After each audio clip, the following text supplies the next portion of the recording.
Hi guys, welcome back. Today we're going to be discussing the Exos and Eja range from Osprey.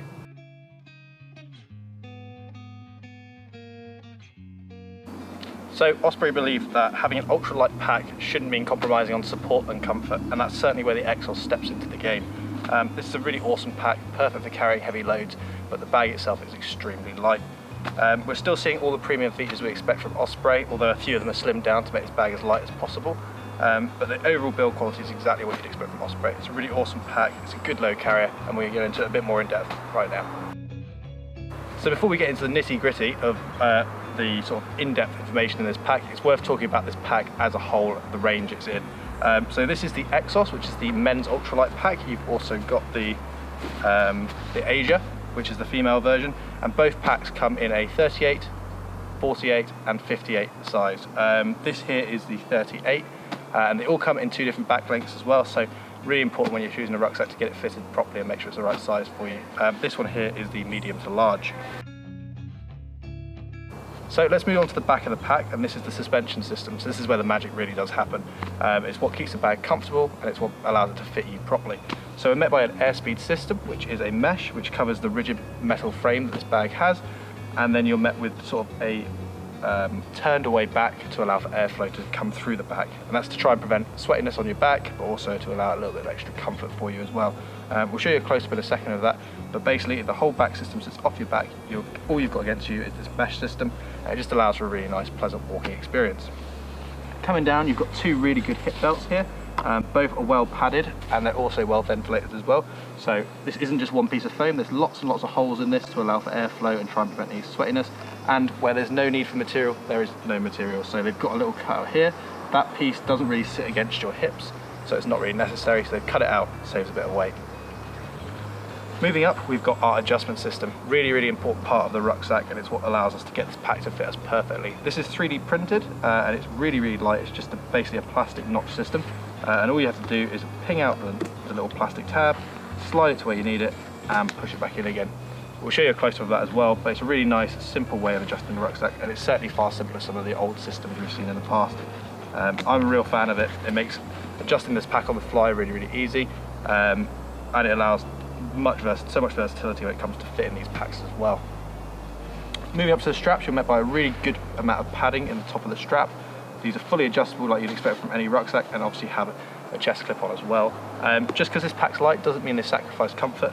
You've still got a lot of padding across the top of the strap here, and again, just like the hip belts, it's very well aerated, so it's got lots and lots of holes in it to allow airflow to flow through the foam to try and prevent you getting a really sweaty collar or back as well. So just because it's a light, again, we haven't strubbed on a load of features. So going back down to these hip belts, these are obviously, again, fully adjustable, but you've also got two really nice sized pockets on either side, which is really nice to see. Hip pockets are really nice little features. They allow for quick access to snacks or things you might need on the go, like your compass. So it's good that they haven't removed those. Just because it's a light pack, you shouldn't have to sacrifice features for that. So let's move on to sort of the main bulk of the bag. Like I said, this is the 38 version. This comes in a 48 and a 58 as well. So there's plenty of options when it comes to size. It's worth noting that depending on the back length of your bag, will actually change the volume of the bag a little bit as well. So from my understanding, a small medium in a 38 will be 38 litres. If you went for a medium large, you're actually looking at about 41 litres of capacity. So you are gaining a couple extra litres if your back is a little bit longer. But don't let this be a deciding factor. It's really worth going for whatever bag fits you. You know this is going to be a 38. A few extra litres is always a bonus, but go for what fits you, not what you think is a better sort of capacity. So on the front, we're instantly met by a really nice big mesh stretch pocket, as you can see here. This is really, really cool. It's really easy to store stuff, especially on the fly. So if it's been raining and you just stuff your coat somewhere, but you don't want to have to go all the way into your bag, you can quickly stuff it in there. Nice and easy to get to again in a storm. On the side here, we've currently got a pair of trekking poles, but this can also be doubled as a bottle holder. You've got sort of top access as you would normally expect. We've also got this lovely side access system as well, which allows you to grab your bottle on the go. It's a little bit less cumbersome as doing that, and instead you're doing this. It's a far nicer system. I'm a real big fan of this, and I really do think it's sort of the little things that make a big difference. You've got one of those on the other side as well, and then you've got plenty of sort of hoop and loop attachments. All of these double as sort of tensioning straps as well, so you can tension the bag down if you don't fill it, you can compress the bag down if you don't fill it, and you've also got a roll mat sort of roll mat or tent holder here at the bottom. You can see it's all currently tucked away because everything is inside the pack, but there is the option there to attach a tent if you decide you want one, or a roll mat of course as well. Moving up to the lid, we've got our first lid here. I know first, so there is two. Our first lid here, which is your standard Osprey flip top lid. It comes with an internal and external pocket. So big pocket on the top, perfect for putting anything you need quick access to. And then if we unclip the rucksack, we've got a small mesh pocket here as well. This has got your classic key clip in it, which is a nice important feature. It stops you pulling out things from the bag and then pulling your keys with them, so you get back to the car and you haven't got your keys. Now, going back to what I said, what you can do and what you have the option to do with the Exos and Eja range is actually remove this top lid completely, which is really nice. If you don't need that capacity, then it's an additional weight, you can get rid of it. And what it's replaced by is, if I untuck this, is this here. It's a very, very lightweight hood lid. There's no pockets on it. It's simply just a cover to go over the top of the bag and stop anything sort of dropping in through the cinch hole on the top. It's nice to see if you don't want the extra capacity from the lid, or you want to save a little bit of extra weight and you're really going for a lightweight pack. It gives you the option to sort of switch it up and sort of build the bag to your preference, which is really nice to see. What I'm going to do for now is stuff that back down out of the way. So, like with all Osprey bags, we've got a nice cinch system here on the lid, and it's got that classic finger and thumb unfastening system. And once you're in, you're met with a large open space. Just like with all Osprey bags, they can be used as a bit of like a bucket system, which is really nice. There's no need for loads of different little compartments or fiddly compartments. It's just one big system. This is completely compatible with a hydration system. So we have a hydration sleeve in the back with a hook to hold it in place, and then the hose comes out of the bag just here for you, which is really nice. It means we can stay hydrated on the move. You've got plenty of elastication loops and things to retain the hose, and obviously if you're using an Osprey system, you've got plenty of room on your sort of chest strap to add that little magnet that helps keep it in place. In terms of the rest of the inside of the bag, it's pretty standard. It's a nice big open space for you to store all your stuff. The bag itself is still really light, and you've still got things like your grab handle on the top here for manoeuvring the bag around. And you've got all the clips and clasps you've grown to love and expect from Osprey. This bag really is extremely high quality. So now we've talked about the features it does have, it's worth noting a few of the things that it doesn't. So to be honest, there are not many. This bag still packs a lot of the punch you'd expect from Osprey. It still has your removable strapping, so if you wanted to remove any of this strapping here because you didn't need it and you want to make the bag a little bit light, you've still got that option. What you are sacrificing though is a rain cover. So this bag does not come with a rain cover. I know a few people have been asking us recently if it does, and sadly this isn't something that comes with the bag. It is something you're going to have to buy separately. Osprey do make rain covers for these bags, and as we've discussed in a previous video, which we'll link just up there are other options to waterproof your bag as well. So it's a shame to not see a rain cover with it. I kind of understand why they've done it. They're obviously keeping that weight down, and if you put a rain cover in there, you've got to accommodate for that extra weight. But it's something we can definitely get around. We can purchase a separate one, or we can look at using another system to waterproof this, such as dry bags. So although a shame, not a lost cause at all. Lovely, now we've had a chance to talk about the bag itself and the features it holds, it's time to talk about the nitty gritty. The first thing everyone's going to be sort of thinking about is the weight. So the small medium version of the 38 litre rucksack weighs 1.19 kilograms. And if you're going up to the medium large, sadly for that extra capacity, you are getting a bit of extra weight at 1.24 kilograms. So it's a little bit heavier, but again, you are gaining that little bit of capacity, so I think it's probably worthwhile.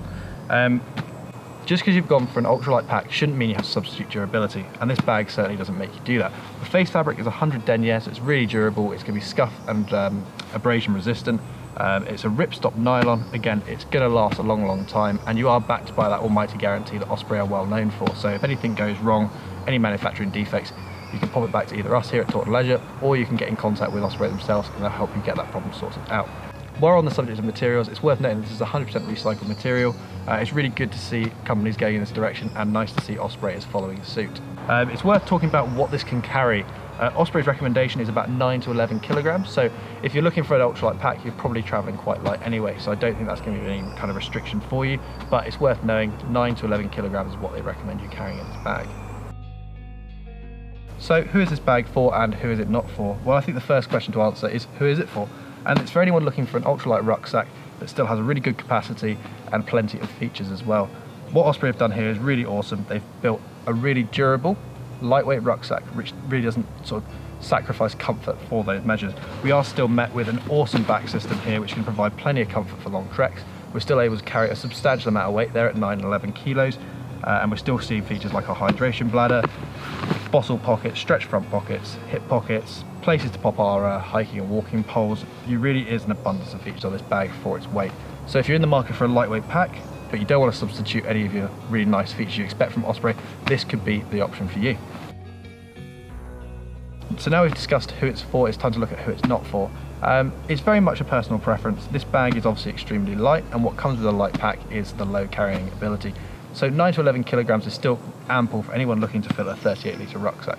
But if you're someone going out for a multi-day trek on long distances for a long period of time, you might want to look at something with a slightly better low carrying ability, the ability to carry weight a little bit better, and you might also want something that sits a little bit closer to your back just to move that weight a little bit more towards your centre of gravity. Other than that, this bag is really awesome, and it's definitely a good option for anyone looking for a lightweight option. So my experiences with the Exos, this has been a really awesome bag. I've been able to try it out for a few weeks now, and I've really enjoyed using it. I love how lightweight it is. It's really pretty crazy how light this pack is. And 38 litres is plenty for anyone looking to do a 1 to 2 night trip. I was able to do a 1 night perfectly in this. I could have even gone a little bit smaller, but certainly 2, maybe even 3 nights if you're looking to, if you've got really nice light compact gear, there's certainly no reason why you couldn't use this as a sort of a couple days at a time trip, especially if you're not carrying a substantial amount of weight. As we said, this isn't necessarily a low carrying bag, but if your other kit is really light, just like your pack, you're probably not going to have an issue. I've been really excited to see how many features this bag still has while also maintaining that weight. And I'm, like I said, a massive fan of the stretchy bottle pockets, especially when you've got side access. I like the fact that we're not losing out on tensioning straps around the other bag. Stretchy pocket on the outside is really nice, and that option to remove the lid, although it's not necessarily important for everyone, it's really nice to see they've given you the option to shed that little bit of extra weight if you want to. So that was a really quick look at the Exos and Eja range from Osprey. If you've got any questions, feel free to drop them in the comment section below. We're more than happy to answer any questions there. If not, you can get in contact with our team through our tech support section, or you can pop into store and we'll answer any questions there as well. Alright guys, that's all from me. Don't forget to like and subscribe. It really does help us out, and we will see you next time. Thank you.